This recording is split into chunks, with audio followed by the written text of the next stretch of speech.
India کو کے دانت کھٹے کر دیے بلکہ دانت نکال دیے اور وہ ایڑیاں رگڑنے لگ پڑا، ناک رگڑنے لگ پڑا۔ رافیل اس نے لیا تھا طیارہ جس کے سر پہ وہ تھا، کیسا میرے جوانوں نے برباد کر کے رکھ دیا۔ آبادی کے لحاظ سے دیکھیں کہ ہم انڈیا سے ان کا 1/3 بھی نہیں ہے، 4th بھی نہیں ہے، اور وسائل کے لحاظ سے بھی، اکانومی کے لحاظ سے بھی، ہر لحاظ سے بہت پیچھے۔ ناظرین، یہ ایک آپ لوگوں کو ایک نئی چیز مل رہی ہے کہ جو پیس ایوارڈ دیا گیا وہ پاکستان اور اس کے بعد اسرائیل، ابھی تک یہ 2 ممالک ہیں۔ گریٹر جو اسرائیل والا خواب ہے وہ اپنے پایہ تکمیل تک پہنچنے کے لیے اگلا سٹیپ لے گا۔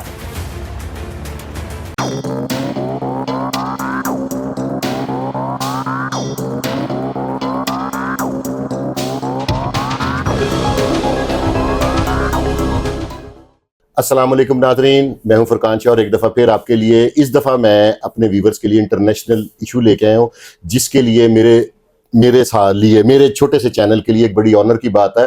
دی senior most journalist and analyst Nazar Hussain محبوب صاحب آج میرے ساتھ تشریف فرمائے، جو ایک عرصہ سے صحافت کے شعبے سے منسلک ہے اور یہ انٹرنیشنل ایشوز، نیشنل ایشوز، ہر ایشو پہ ایک بڑی گہری نظر رکھے ہوئے ہیں۔ تو آپ لوگوں کے لیے بھی فخر ہونا چاہیے کہ آج کتنے بڑے سیلیبریٹی ہمارے ساتھ ایز اے گیسٹ موجود ہیں۔ السلام علیکم سر۔ السلام شاہ صاحب، کیسے ہیں آپ؟ کیسے ہیں آپ؟ ٹھیک ہے شکر سر۔ میں آج آپ کے ساتھ نا ایک تھوڑا انٹرنیشنل ایشو پہ بات کرنا چاہ رہا ہوں۔ پاکستان کو اللہ تعالیٰ نے بہت زیادہ عزت بخشی ہے، یہ انڈیا کے ساتھ جو جنگ ہوئی ہے، درست بات ہے، ٹھیک ہو گیا۔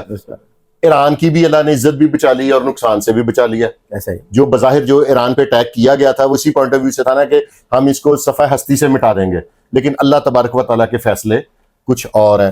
تو سر یہ آپ مجھے بتائیں کہ آپ کے پوائنٹ آف ویو سے یہ جو جنگ ہے اس میں ہمیں کیا فائدہ ہوا ہے؟ اور ہم نے، آپ کو پتا ہے کہ امریکن پریزیڈنٹ کو نوبل ایوارڈ سے نوازنے لگے ہیں، تو آپ کی نظر میں یہ کیسا ہے؟ یہ پلیز شاہ صاحب، آپ کے 2 سوال ہیں۔ ایک تو ڈونلڈ ٹرمپ کو پیس ایوارڈ کے لیے ہم نے نامینیٹ کیا، اور سیکنڈ کہ اللہ تعالیٰ نے آپ کو عزت بخشی اس جنگ میں۔ دیکھیں کہ ایک فقیر جنگل میں تن کے چن رہا تھا، اس سے غیب سے ندا ہوئی، گھبراؤ نہیں، وہ وقت دور نہیں جب اقوام عالم کے فیصلے پاکستان کی ہاں اور نہ میں ہوا کریں گے انشاءاللہ۔ اور یہ اکثر لوگ سوچتے ہوں گے کہ بھائی یہ کیسے ممکن، ہاؤ اٹ واز پاسبل کہ جس ملک کی اکانومی جو ہے وہ پستی کی طرف جا رہی ہو، جس ملک میں کو سمجھا جا رہا ہے کہ یہ کولیپس کرنے جا رہا ہے، اب عالمی سطح پہ تو یہی، اور انڈیا ہمارے اوپر جو ہے چڑھ دوڑا تھا کہ جناب ہم کھا جائیں گے، نکل جائیں گے۔ صرف 2 گھنٹے نے، اونلی 2 آورز نے انڈیا کو کے دانت کھٹے کر دیے بلکہ دانت نکال دیے اور وہ ایڑیاں رگڑنے لگ پڑا، ناک رگڑنے لگ پڑا۔ رافیل اس نے لیا تھا طیارہ جس کے سر پہ وہ تھا، کیسا میرے جوانوں نے برباد کر کے رکھ دیا۔ رافیل تو پاکستان ایئر فورس کی رکھیل بن گئی، اور انہوں نے، اب دیکھیں پاکستانی قوم عجیب قوم ہے، کمال کی قوم ہے کہ یہ ان کے ڈرونز اٹھا کے کندھوں پہ تو لے کے پھرتے رہے، ان کے ساتھ ڈی ایچ اے میں ایک واقعہ ہوا کہ موٹر سائیکل پہ ایک آدمی لے کے بھاگ گیا، حالانکہ اس میں یہ بھی ڈاؤٹ ہو سکتا ہے کہ اس میں بم ہو سکتا ہے، بڑی ڈیول قوم ہے ہماری، نڈر قوم ہے۔ وہ لے گیا، اس نے 4 دن کھیلتے رہے، اس کے بعد اس نے کسی وہ کباڑیوں کو بیچ بھی دیا۔ اور جب پولیس والے وہاں گئے، انہوں نے کہا بھائی کدھر ڈرون سے لے کے آیا سو، تو انہوں نے کہا جی وہ تو اسی بیچ دیتا، اسی کیا تھا کوئی بلی وارس نہیں تھا، کوڑے چ بیچ دیتا ہوں۔ کرمینل مینٹالٹی کا جو فیکٹر ہے وہ یہاں پہ بھی رہا ہے۔ اب شاہ صاحب دیکھیں کہ یہ اللہ تعالیٰ کی کرم نوازی سے ملک وجود پذیر ہوا تھا، یہ 27 رمضان المبارک کو وجود پذیر ہوا، اور یہ عام ملک نہیں ہے۔ اس کا مطلب ہے پاکستان کا مطلب کیا؟ لا الہ الا اللہ، یہ ان بنیادوں پر قائم ہوا۔ یہ ہمارے اندرونی جو ہے وہ ڈیفینسیز ہیں، ہماری اندرونی کمیاں ہیں جو ہم فیل کرتے ہیں، ادر پاکستان میں بے پناہ پوٹینشیل موجود ہے۔ اور اب دیکھیں کہ صرف 2 گھنٹے کی جنگ نے پوری دنیا کے سناریو چینج کر کے رکھ دیا۔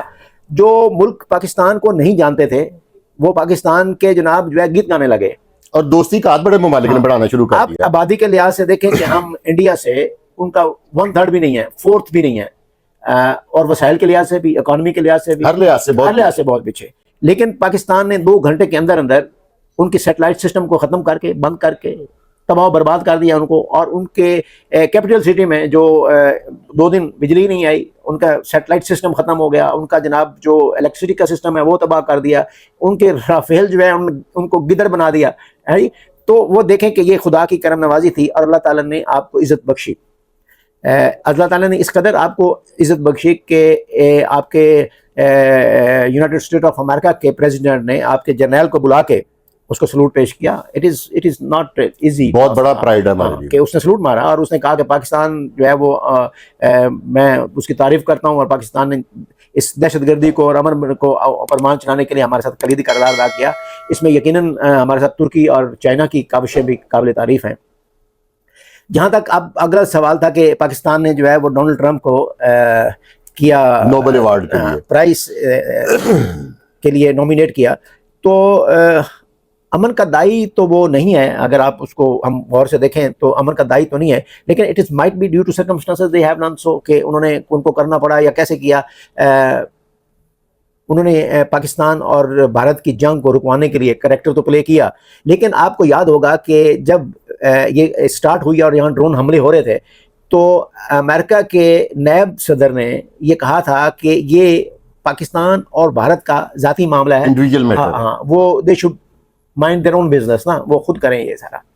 تو جب ان کو دبوچا اور ان کو جناب گردن پہ پاؤں رکھا تو وہ جی انٹر ہو گیا کہ جناب اب اس کو یہ وہی مثال جو لوگ دیتے ہیں کہ گاؤں میں چودھری کا ککڑ جب ہارنے لگا نا تو منصف نے اٹھ کے کہا بس بس بس بس ٹھہر جاؤ. یہ وہ حساب ہوا. اب ایران میں بھی ایسا ہی ہوا. اب گزشتہ دن جو ہے وہ 2 دن پہلے نیتن یاہو کی ملاقات ہوئی ڈونلڈ ٹرمپ کے ساتھ واشنگٹن ڈی سی میں, تو انہوں نے بھی ان کو نومینیٹ کیا اس کے نوبل پرائز کے لیے.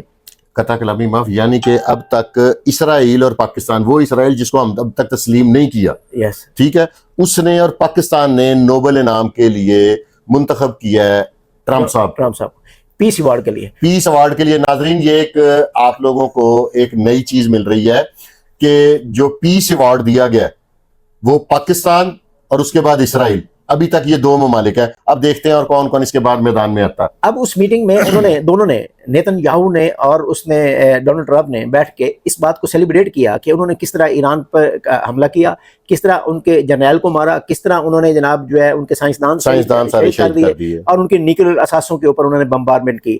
اب امریکہ نے خود اپنے بمبارمنٹ طیارے بھیج کے تو وہاں پہ کتنے بڑا ظلم ڈھایا, اور اس کے بعد خود ہی امن کا دائی بن گیا, اور اب نوبل پرائز تو اس کا وہ چودھری کے ککڑ والا واقعہ, وہاں پہ بھی ککڑ ہارنے لگا تھا تو بیچ میں آ گیا.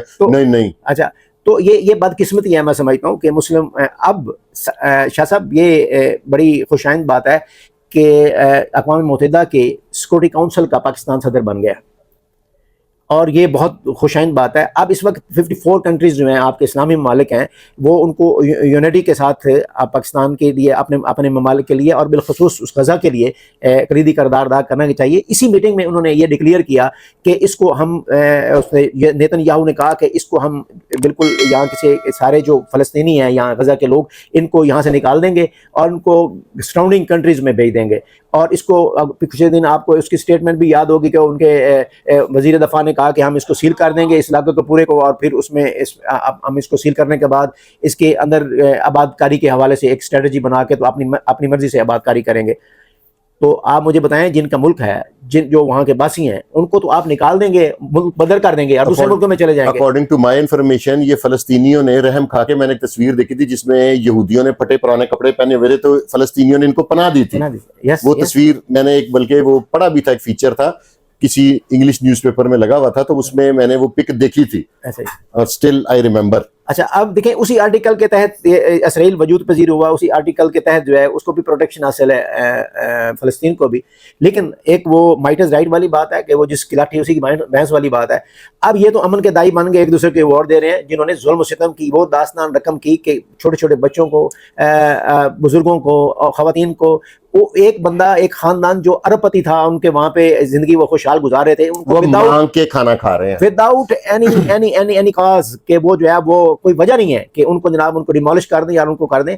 اس کا مطلب ہے کہ جو قانون نافذ کرنے والی انٹرنیشنل ادارے ہیں یا جو, تو پھر وہی طاقت ہوئی نا جس کے پاس مائٹز رائٹ والی بات ہی ہوئی نا, کہ اگر یہ دونوں مل کے کوئی اس طرح کا عمل کرتے ہیں اور پھر عمل کے دائی بھی بن جاتے ہیں, تو اس کا مطلب ہے کہ کہیں کمزوری ہے. اور اگر یہ امپلیمنٹ ہو گیا شاہ صاحب, یاد رکھیے گا, اس کے بعد پاکستان کی باری ہے, آپ کے اس کے بعد جناب سعودی عرب کی باری ہے.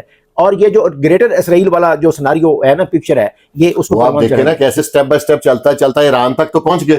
ایران کے بعد تو پاکستان ہی ہے نا, لیکن وہ تو اگر اللہ نہ کرے, اللہ ایسا کبھی نہ ہو, میرے منہ میں خاک, کہ اگر انڈیا وزنی پڑ جاتا پاکستان پہ, تو کیا امریکہ کا یہی رویہ ہونا تھا ہمارے ساتھ؟ آپ دیکھیں, میں نے وہی عرض کی نا کہ آپ ان کے نائب وزیر اعظم نے کہا تھا نا کہ it is their own business, یہ ان کا اپنا پاکستان اور انڈیا کا اپنا معاملہ ہے. تو جس وقت آپ نے اس کے گردن پہ گوڈر رکھ دیا اور اس کی چیخیں نکلنے لگ پڑی, اور وہ تو سمجھتا تھا کہ یہ بڑی سپر پاور ہے, بڑا انڈیا کو بڑا رافیل آ گیا. رافیل آنے کے بعد ہی مودی کی باڈی لینگویج چینج ہو گئی تھی. مودی جو ہے نا وہ ویسے مود پینے والا ہے نا, مود پینے والی قوم ہے. وہ اس کو ڈونلڈ ٹرمپ کو جب بھی ڈالتا تھا اور چومتا بھی تھا.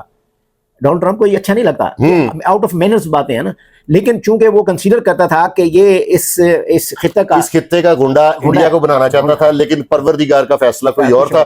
اس خطے میں اللہ تعالیٰ نے ہمیں عزت دی. اور پاکستان کو اب چاہیے کہ اس ضمن میں کہ غزہ کے مسلمان جو ہیں وہ کہیں ڈسپریس نہ ہو, ان سے یہ قبضہ نہ لیا جائے.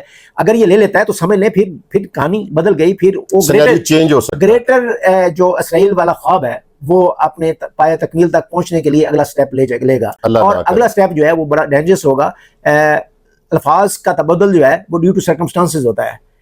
اگر آپ کمزور ہیں تو کمزور کو ہمیشہ محکومی حاصل رہی ہے, اور ہمیشہ طاقتور کو حاکم ہے. تو یہ نیچر ایک فیکٹر ہے.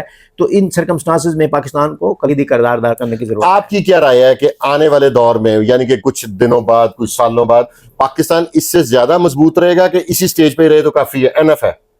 وہ میں نے آپ کو آغاز میں بتایا تھا نا کہ اللہ تعالیٰ نے ایک فقیر کو ایک ندا دی کہ غیب سے ندا ہوئی کہ وہ وقت دور نہیں جب اقوام عالم کے فیصلے پاکستان کی ہاں نہ ہوا کریں گے. اگر پاکستان کی لیڈرشپ نے اگر وہ قائم رہے, ہمارے ہاں کوئی ڈیفیشنسی نہیں ہے شاہ صاحب, ہمارے ہاں صرف فقدان ہے تو لیڈرشپ کا. آپ نیوکلیر پاور ہیں بھائی, آپ کوئی عام نہیں. آپ امریکہ نیوکلیر پاور ہے یا آپ کا اسرائیل ہے تو آپ ہی نیوکلیر پاور ہیں. آپ ایران نہیں ہیں کہ جن پہ آپ کو چار دوڑ اکیلا مسلمان ملک ہے جو نیوکلیر پاور ہے. آپ ایران نہیں ہے کہ آپ ہم تو اڑا کے رکھ دیں گے نا, دنیا بدل جائے گی. اس کے بعد آپ کو چھیڑنے کا مطلب ہے پوری دنیا کو تباہ کرنا ہے. تو انشاءاللہ پاکستان ہے, اور انشاءاللہ قائم رہے گا, پاکستان ہمیشہ زندہ باد ہے. پاکستان زندہ باد ہے. بہت شکریہ سر آپ کا اتنا قیمتی وقت دینے کا. It is very honourable for me.